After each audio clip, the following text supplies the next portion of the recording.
అల్వాల్ కాంగ్రెస్ కార్యకర్తలు అల్వాల్ ఉప కమిషనర్ శ్రీనివాసరెడ్డి విధులకు ఆటంకం కలిగించిన బీఆర్ఎస్ నేతలపై విరుచుకుపడ్డారు. ఈ కార్యక్రమంలో కాంగ్రెస్ నేతలు పాల్గొన్నారు.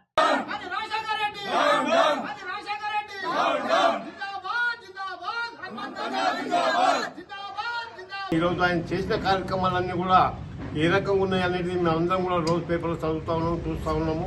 మరి అదేవిధంగా అనుకుంటుండేమో ప్రజలు ఒక కమిషనర్ అన్నప్పుడు ఆయన బాధ్యత ఏంటంటే ప్రజలకు సేవ చేయడానికి మాత్రమే ఆయన ఉంటాడు. సరే రాజకీయంగా సేవ చేయాలి, చెప్పినప్పుడు చేస్తాడు, చెప్పినప్పుడు ఆయన చేయకపోతే ఆ విధంగా చెప్పాలి. కానీ ఆయన ఇష్టానుసారంగా ధర్నా చేస్తూ మళ్ళీ వచ్చి అన్ని కార్యకర్తల ముందు ఏదైనా పెద్ద ఎమ్మెల్యే కార్యకర్తలు అంత చూడండి ఆయన ఎట్లా ఇదిగా మాట్లాడుతున్నాను ఒక విధం చూడాలని అనుకున్నాడో నాకు అర్థం కాదు ఆయన.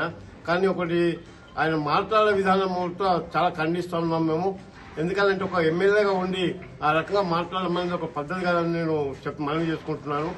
ఎల్ఆర్ఎస్ గురించి మన మిత్రుడు యాదగిరి గారు చెప్పినట్టు చాలా క్లుప్తంగా వివరించారు.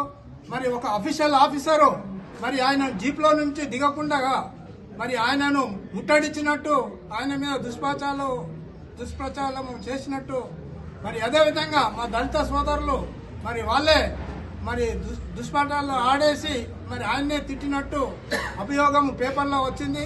ఒక దళితుడిని నిందించినట్టు పేపర్లో వచ్చింది. అది కాదు అని ఖండిస్తున్నాము. ముఖ్యంగా ఏంటంటే మొన్న మున్సిపల్ ఆఫీస్ దగ్గర జరిగిన సంగతి అందరికి తెలిసిన విషయమే. మీడియాలలో వచ్చింది, పత్రికలలో వచ్చింది. కానీ ఏది చేసినా కానీ ఒక ప్రజాస్వామ్య పద్ధతిలో చేయవలసిన అవసరం ఉంది. కానీ ఆ రోజు ఒక ప్రజాప్రతినిధిగా ఎన్నికైనటువంటి ఎమ్మెల్యే గారు మరి కమిషనర్ గారిని ఆఫీసులోకి రాకుండా అడ్డుకొని ఏ విధంగా మాట్లాడిండో మనం అందరం చూసినాం. నానా దుర్భాషలు ఆడిండు. నీ అంతు చూస్తా, నిన్ను తరిమి వేస్తా, మెడికెళ్ళి ఖబర్దార్ అనేసి హెచ్చరిక కూడా చేయడం జరిగింది. అలాగే మరి ఆ బీఆర్ఎస్ నాయకులు విచ్చలవిడిగా ఒక్కరిని దోషిన విధంగా ఒకరు మాట్లాడుతూ ఉన్నారు. ఆ రెడ్డి అనే ఉద్దేశంతో మా దళిత సోదరులు కూడా కొంతమంది అనేకమైన ఆరోపణలు చేశారు. మరి ఆ ఆరోపణలు సమంజసమైనవి కావు. మీరు ఏదైనా ఒక ఎంప్లాయీ అంటే ఒక వైట్ కలర్ ఉద్యోగి, ఆయన ఏ పద్ధతిలో చేయాలో ఆ పద్ధతిలో చేస్తాడు.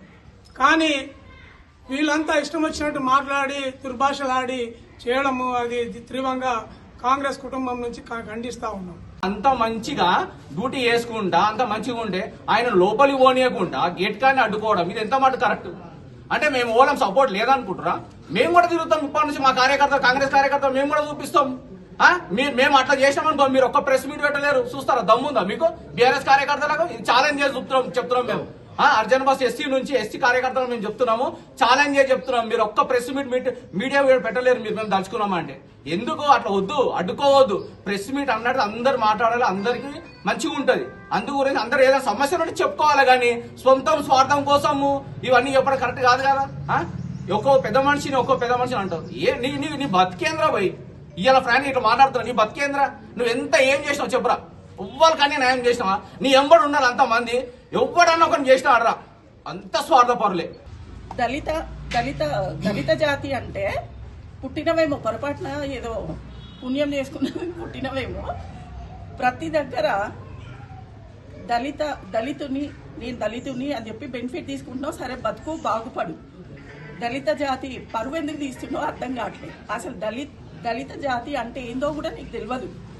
నీ స్వలాభం కోసము దళితులకి క్యాస్ట్ సర్టిఫికెట్లు, ఇన్కమ్ సర్టిఫికెట్లు అనుకుంటూ అక్కడ కమిషన్ తింటావు.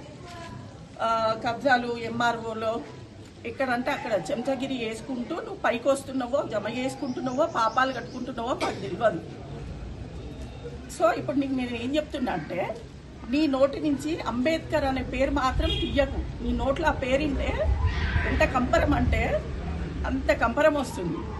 ఎందుకంటే చెంచగిరి వేసుకుంటూ ఎవడు 10 రూపాయలు ఇస్తే వాళ్ళ కొమ్ము కాస్తూ వాళ్ళ కాలు మొక్కుతూ, దళితుడు ఎప్పుడు ఎవడి కాళ్ళ దగ్గర ఉండడు.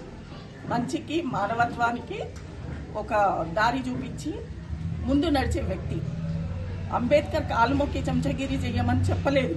కాబట్టి అరే నువ్వు మనిషివే అయితే నిజంగా నువ్వు అన్నం తింటున్నావో గడ్డి తింటున్నావో తెలియదు. దళిత ఈ జాతి అనే దాన్ని అడ్డం పెట్టుకోకు. నేను దళితుడిని అని చెప్పకు. దళితులు అంటున్నారు. మొన్న ఢిల్లీ పరమేశ్వర్ ఒకడే ఉన్నాడు దళితుడు.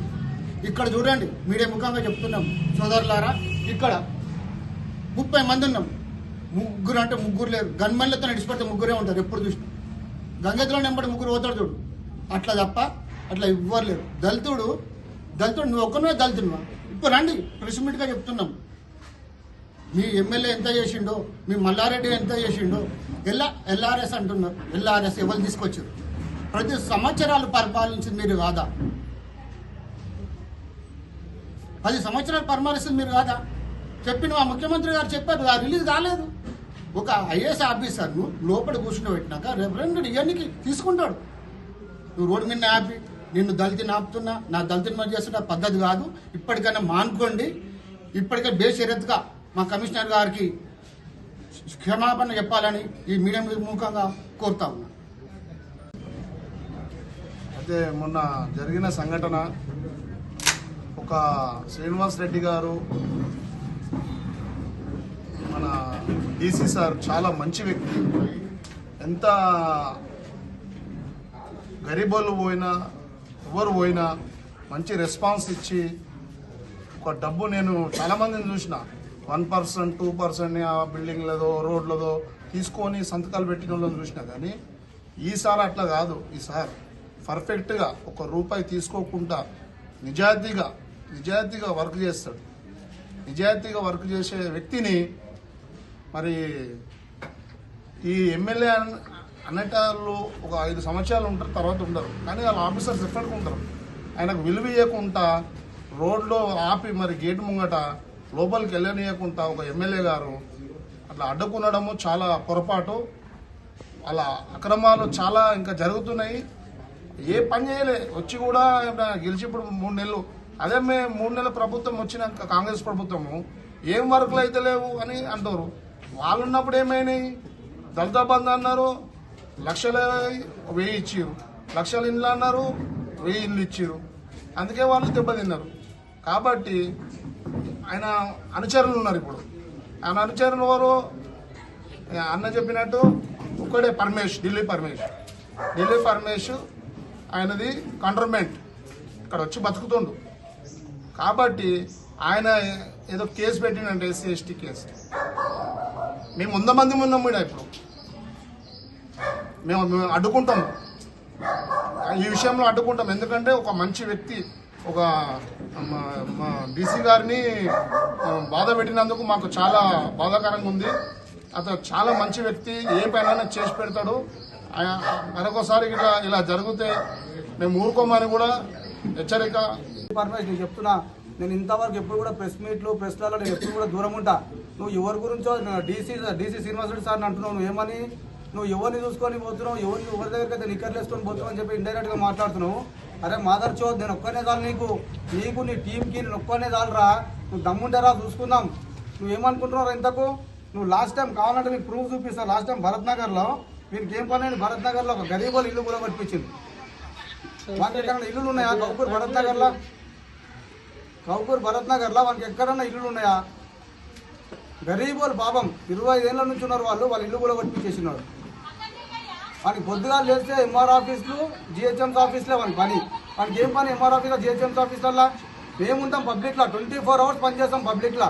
వాడు ఓన్లీ తెల్లపాటలు వేసుకోవాలి, దళితులు అని చెప్పి ఒక కార్డు పెట్టుకోవాలి, నేను అంబేద్కర్ ఇష్టం చెప్పుకోవాలి. అది కూడా చెడ్డ పేరు తీసుకొస్తుంది మొత్తం దళితుల కార్డు. నీ పని చెప్తారా మరే పరమేష్? నువ్వు లాస్ట్ టైం కౌకూర్లో కూడా నువ్వు చాలా మాట్లాడినావు. నువ్వేమో రౌడీజం అని చెప్పేసి మాట్లాడినావు. నీకు రియల్గా చూపిస్తారా? నాకు జైళ్ళు గీళ్ళు అన్ని అలవాటు రే. నేను చెప్తున్నా ప్రెస్ గురించి ఇదంతా భయపడి మనం మాట్లాడతలేను. నీకు నేను చూపిస్తారా? నీకు నువ్వు ఎవరి గురించో ఇండైరెక్ట్గా మాట్లాడుతున్నావు కదా, నీకు నేను డైరెక్ట్ చెప్తున్నా, నేను చూపిస్తాను నీకు ఇప్పటి నుంచి.